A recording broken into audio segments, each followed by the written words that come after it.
गौरीगंज में राहुल गांधी का बड़ा कार्यकर्ता सम्मेलन, जनता को किया संबोधित। नमस्कार, आप देख रहे हैं सत्यम टॉक शो। अमेठी के गौरीगंज में आज रायबरेली सांसद और नेता विपक्ष राहुल गांधी ने कार्यकर्ता सम्मेलन को संबोधित किया। दोपहर करीब 1:30 पर आयोजित इस कार्यक्रम में बड़ी संख्या में कांग्रेस कार्यकर्ता और स्थानीय लोग मौजूद रहे। राहुल गांधी के पहुंचते ही कार्यकर्ताओं ने जोरदार नारों और तालियों के साथ उनका स्वागत किया। कार्यक्रम स्थल पर उत्साह का माहौल देखने को मिला। अपने संबोधन में राहुल गांधी ने कार्यकर्ताओं से संगठन को मजबूत करने और जनता के मुद्दों को मजबूती से उठाने की बात कही है। कार्यक्रम के दौरान बड़ी संख्या में लोग राहुल गांधी को सुनने पहुंचे और पूरे आयोजन में राजनीतिक माहौल गर्म दिखाई दिया। फिलहाल गौरीगंज में हुए इस सम्मेलन की तस्वीरें और वीडियो सोशल मीडिया पर तेजी से वायरल हो रहे हैं। लोग जिन्होंने मेरे साथ राजीव जी के टाइम से मेरे साथ काम करते हैं उधर बैठे हैं, थोड़ा दब गए आप, उसके लिए क्षमा चाहता हूं। लेकिन क्योंकि आप जानते हो कि मैं 40 साल से आपके बीच में काम किया और मेरे जैसे सामान्य कार्यकर्ताओं के इस गांधी परिवार ने अपनी सीट दे के किया, इससे बड़ा कोई पद होता नहीं है मेरे लिए। मैं सांसद रहता या नहीं रहता तब भी आपकी सेवा में लगा रहता, क्योंकि मेरे लिए इससे बड़ा कोई सम्मान नहीं था कि जो मेरे आदर्श राजीव जी थे, आपने वो सीट मेरे को दी जहाँ से सोनिया जी, यहाँ से राहुल जी सांसद रहे। आज आप लोगों की मेहनत से, आप लोगों के कारण और गांधी परिवार के आशीर्वाद से इंडिया अलायंस का टिकट मिला और मैं यहाँ पे आप लोगों ने तन मन धन से 15 दिन के अंदर चुनाव लड़के मेरे को लोकतंत्र के मंदिर में सदस्य बना के भेजा। जीवन भर आभारी रहूँगा, जीवन भर आभारी रहूँगा गांधी परिवार का कि जिन्होंने एक सामान्य कार्यकर्ता को उन्होंने दिखाया कि ये पूरे देश के अंदर का एक सामान्य कार्यकर्ता को गांधी परिवार देखता है, उसकी इज्जत करता है, समय आने पे उसको रिवार्ड भी देता है। तो ये मैं अपनी लाइफ का अनुभव आपको बता रहा हूँ, क्योंकि मैं इस परिवार के तकरीबन सारे सदस्यों के साथ काम किया। इस परिवार के दिल के अंदर जो गरीबों के लिए दर्द है, मैं महसूस करता हूँ। हमेशा कभी कभी कहता हूँ कि मेरा ये सौभाग्य है कि मेरे को ऐसे लोगों के साथ काम करने का मौका मिला, क्योंकि मैं एक सामान्य घर से हूँ, मिडिल क्लास का आदमी हूँ और सेवा मैंने आपकी किया। मैं 23 साल की उम्र में आपके बीच आया था, आज मैं 64 साल का हो गया हूँ। लेकिन मेरे को लगता है कि मेरा जो कर्म भूमि है वो ये है और उसके अलावा मैं कर्म करता रहूं यहाँ पे और सांसद आपका गांधी परिवार का सदस्य रहे, ये मेरी दिली इच्छा है। मैं कर्म करता रहूं जैसे पहले करता था, लेकिन आपके दिलों में, मैं जब आप लोगों के गांव में जाता हूं तो महसूस करता हूं कि आपके दिलों में कितना प्रेम गांधी परिवार को है, आपका कितना प्रेम राजीव जी के प्रति था। क्योंकि यहाँ पे सीनियर लोग बैठे हैं जिन्होंने अमेठी के विकास की एक एक ईंट यहाँ पे जब लग रही थी राजीव जी के टाइम पे, ये गवाह है उसी ईंट के, मैं गवाह हूँ उसी ईंट का। तो ये इन्होंने देखा है, को दबाया, जुडिशरी पर दबाव डाला। आरएसएस के लोग सुन लो, आपने कहा कि मुझे माफी मांगनी चाहिए, मैं कभी माफी नहीं मांगूंगा, फिर बोलूंगा। अमित शाह और नरेंद्र मोदी गद्दार हैं क्योंकि उन्होंने कॉन्स्टिट्यूशन पर आक्रमण किया है। सुन लो अच्छी तरह, मैं तुम लोगों से नहीं डरता हूं और हिंदुस्तान की जनता इस बात को समझ गई है और हिंदुस्तान की जनता भी आपसे नहीं डरती है। भाई और बहनों, ये आपके एमपी साहब बैठे हुए हैं, इन्होंने बहुत इमोशनल भाषण दिया, अच्छा भाषण दिया। मैं भी आपसे कहना चाहता हूं, ये मेरी भी कर्म भूमि है, अमेठी मेरी कर्म भूमि है और आपने मेरे परिवार को, मेरे पिता को, मेरी माता जी को, मेरी बहन को और मुझे प्यार दिया है और इज्जत दी है और ये मैं कभी जिंदगी में भूलने वाला नहीं हूं। हमारा पारिवारिक रिश्ता है, पारिवारिक रिश्ता है, प्यार का, मोहब्बत का रिश्ता है। राजनीति बाद में आती है, प्यार मोहब्बत का हमारा रिश्ता है, बहुत गहरा रिश्ता है, सालों पुराना रिश्ता है। जो भी आप मुझसे चाहते हो, आप जानते हो, जो भी आप मुझसे चाहते हो मैं आपके लिए तैयार हूं। जो भी ऑर्डर आपका होगा मैं उसको पूरा करने के लिए तैयार हूं। दिल से मैं आपका धन्यवाद करता हूं। बहुत बहुत धन्यवाद। नमस्कार। जय हिंद। बहुत बहुत धन्यवाद आदरणीय राहुल गांधी जी। सामने भावुक पल थे। आप सभी अमेठी के तमाम सारे साथियों का एक बार दोनों हाथ जो हिंदुस्तान ने पहले नहीं देखा है। क्यों? क्योंकि हमारा तेल हॉर्मुज से आता है।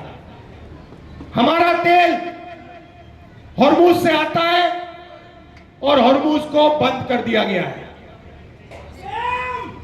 और नरेंद्र मोदी चुनाव से पहले कहते हैं तेल की कोई कमी नहीं, गैस की कोई कमी नहीं, पेट्रोल की कोई कमी नहीं, सब कुछ ठीक है। मैं 2 महीने से कह रहा हूं, पार्लियामेंट में कहा, भाषणों में कहा, 2 महीने से कहा कि देखिए आर्थिक तूफान आ रहा है, किसान को, मजदूर को, युवाओं को, माताएं बहनों को जबरदस्त चोट लगने जा रही है। बीजेपी वाले मेरा मजाक उड़ाते हैं। नरेंद्र मोदी ने जो करना था पिछले 3 महीने में, जो आपकी प्रोटेक्शन करनी थी, जो दीवार, आर्थिक दीवार खड़ी करनी थी आपके लिए, वो उन्होंने नहीं की। उल्टा वो जाकर मेलोनी जी के साथ टॉफी खा रहे हैं और वीडियो बना रहे हैं। वीडियो बना रहे हैं जैसे मजाक चल रहा है। वापस आएंगे, आप देखना क्या होता है। वापस आएंगे, आर्थिक तूफान आएगा, गरीब लोगों को चोट लगेगी, किसानों को खाद नहीं मिलेगी, पेट्रोल डीजल के दाम आसमान तक पहुंच जाएंगे, महंगाई बढ़ेगी। उसके बाद नरेंद्र मोदी हाथ जोड़ेंगे, कहेंगे भाइयों और बहनों मुझे फांसी पर चढ़वा दो। रोएंगे, कहेंगे मेरी गलती नहीं है, अगर मेरी गलती है तो मुझे फांसी पे चढ़ा दो। हम करते थे, ये हिंदुस्तान की स्ट्रेंथ थी। इन्होंने सबको खत्म कर दिया है। अब भी मैं इनसे कह रहा हूं कि टॉफी बांटना बंद करो और एक्शन लेना शुरू करो। किसानों को खाद नहीं मिलने वाला है, खाद की सप्लाई की तैयारी करो। आपका दोस्त अंबानी हिंदुस्तान का तेल आज भी बाहर एक्सपोर्ट कर रहा है। आज भी करोड़ों रुपए का तेल हिंदुस्तान के बाहर जा रहा है। यह तेल हिंदुस्तान को चाहिए, यह तेल हमारे लोगों को चाहिए। वो तेल आप हिंदुस्तान की जनता को दिलवाइए। ये प्रिकॉशंस आपको लेने हैं, ये काम आपको करना है, मगर आप पता नहीं कौन सी दुनिया में हो। अच्छा, एक और बात, मैंने पिछले मीटिंग में कहा कि नरेंद्र मोदी और अमित शाह संविधान पर आक्रमण कर रहे हैं। यह सही बात है, गलत बात है? वोट चोरी संविधान पर आक्रमण है। अदानी अंबानी को देश का पूरा धन देना संविधान पर आक्रमण है। हिंदुस्तान की सारी यूनिवर्सिटीज के ऊपर वाइस चांसलर आरएसएस के वाले बैठाना आक्रमण है नहीं है? इलेक्शन कमीशन, जुडिशरी, हमारी संस्थाओं को नष्ट करना संविधान पर आक्रमण है। संविधान हिंदुस्तान है, संविधान हिंदुस्तान की आवाज है। तो जो संविधान पर आक्रमण करता है, जो संविधान को नष्ट करता है, उसको आप क्या कहोगे? उसको क्या कहोगे? गद्दार कहोगे। इसीलिए मैंने खुल के कहा है कि नरेंद्र मोदी, अमित शाह संविधान पर आक्रमण कर रहे हैं। उन्होंने देश का धन अदानी अंबानी को बांटा, उन्होंने देश की संस्थाओं को खत्म करना है। उनका काम देश की रक्षा करने का है। उनका काम अदानी और अंबानी, भैया भैया गर्मी है, डिस्टर्ब मत करो, गर्मी है, डिस्टर्ब मत करो, लोगों का मूड खराब हो जाएगा, वो आपके नारे सुनने नहीं आए हैं। तो उन्होंने क्या किया है पिछले 12 साल में? देश की रक्षा हमारा संविधान करता है, हमारी संस्थाएं करती हैं, हमारे इंस्टीट्यूशंस करते हैं, इलेक्शन कमीशन करता है। मैंने मीडिया के बारे में मजाक उड़ाया, मगर इनकी जिम्मेदारी लोकतंत्र की रक्षा करने की होती है। नरेंद्र मोदी जी ने पिछले 12 साल संविधान पर आक्रमण किया है, हमारी सारी की सारी संस्थाओं को नष्ट किया है, आरएसएस के लोगों को हर यूनिवर्सिटी में वाइस चांसलर बनाया, इलेक्शन कमीशन को पूरा कंट्रोल किया, वोट चोरी का सिस्टम बनाया, जुडिशरी पर दबाव डालकर, उनको डराकर उन्होंने अदानी अंबानी की पूरी मदद की। और अब मुश्किल क्या है कि अब अदानी अंबानी देश को नहीं बचा सकते, अब नरेंद्र मोदी देश को नहीं बचा सकते हैं। अब सिर्फ हिंदुस्तान का किसान, हिंदुस्तान का मजदूर, हिंदुस्तान का युवा इस देश को बचा सकता है। और आपके इन्होंने हाथ बांध दिए, आप सबके हाथ बांध दिए। जो आप पहले मेहनत करते थे, फिर से हाथ जोड़ने का टाइम आ रहा है। मगर आप एक बात याद रखिए, नोटबंदी हिंदुस्तान के किसानों पर, मजदूरों पर, छोटे व्यापारों पर आक्रमण था। नोटबंदी का लक्ष्य आपका पैसा, आपके जेब का पैसा, आपके मेहनत का पैसा अदानी और अंबानी के हवाले करने का था। वही लक्ष्य लॉकडाउन का था।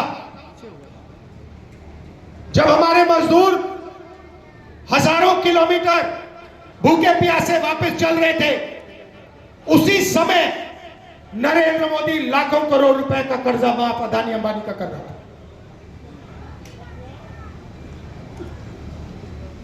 अब देखिए इन्होंने क्या किया है, पब्लिक सेक्टर को खत्म कर दिया, सारी की सारी छोटी कंपनियों को नोटबंदी, गलत जीएसटी से मार दिया, किसानों को कमजोर कर दिया, बेरोजगारी पूरे देश में फैला दी। और अब किसानों को खाद नहीं मिलेगी, पूरा का पूरा इंडस्ट्रियल सिस्टम हिलेगा। समय आने वाला है, ईरान ने, अमेरिका और ईरान की लड़ाई हुई, उसने हॉर्मुज को बंद कर दिया, 20% तेल मार्केट से हट गया। और नरेंद्र मोदी एकदम मेलोनी जी के पास जाते हैं, उनको टॉफी खिलाते हैं और ऐसे रील बनाते हैं। अब देखना, नोटबंदी के बाद नरेंद्र मोदी ने रोते हुए कहा था, मुझे फांसी पर चढ़वा देना अगर काला धन खत्म नहीं हुआ। याद है आपको? रोते हुए कहा था। कोविड के समय लॉकडाउन कर दिया, मजदूरों को मरवा दिया, किसानों को खत्म कर दिया, हाथ जोड़ के रोते हुए कहा, मुझे फांसी पे चढ़ा दो, मुझे फांसी पे चढ़ा दो। इटली की राष्ट्रपति मेलोनी है, उनको नरेंद्र मोदी जी टॉफी खिला रहे हैं। रील बनाई है, हिंदुस्तान के प्रधानमंत्री इटली के प्रधानमंत्री को, मेलोनी टॉफी दिए हैं। हेलो,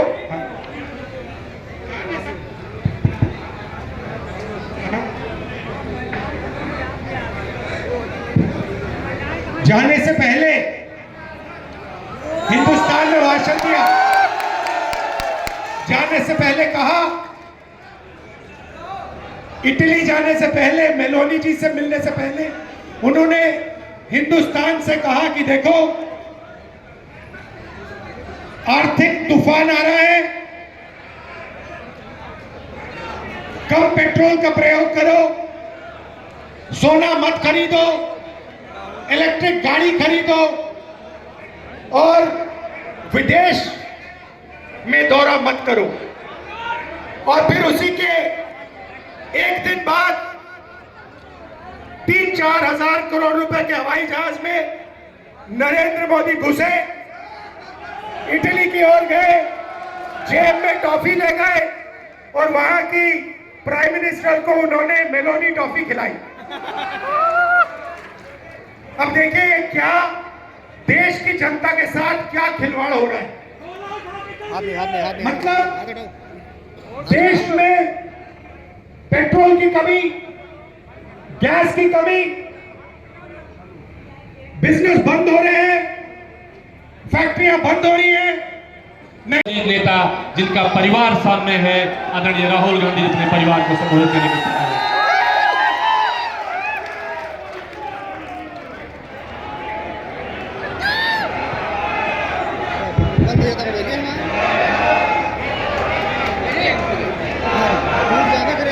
स्टेज पे कांग्रेस पार्टी के वरिष्ठ नेता PCC president Rai ji, CLP leader Mona ji, Avinash Pandey ji, Kishori Lal Sharma ji और बाकी जो कांग्रेस पार्टी के नेता हैं, भाई और बहनों, अमेठी के मेरे प्यारे लोग, भाई बहन, माता, प्रेस के हमारे मित्रों, इनमें थोड़ा सा बदलाव तो आया है प्रेस वालों में। अब ये सोच रहे भैया, अब ये सोच रहे क्या करें, लग रहा है मोदी जी जा रहे हैं तो पटरी बदलनी पड़ेगी। अच्छा ठहर जाइए भैया, शांत हो जाए, शांत हो जाए।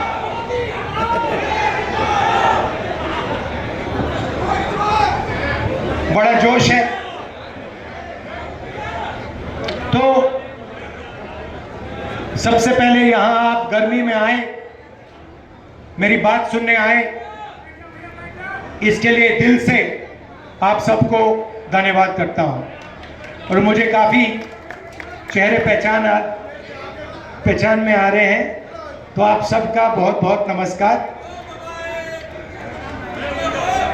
पता नहीं आपने आज मोदी जी का वीडियो देखा नहीं देखा? देखा? WhatsApp university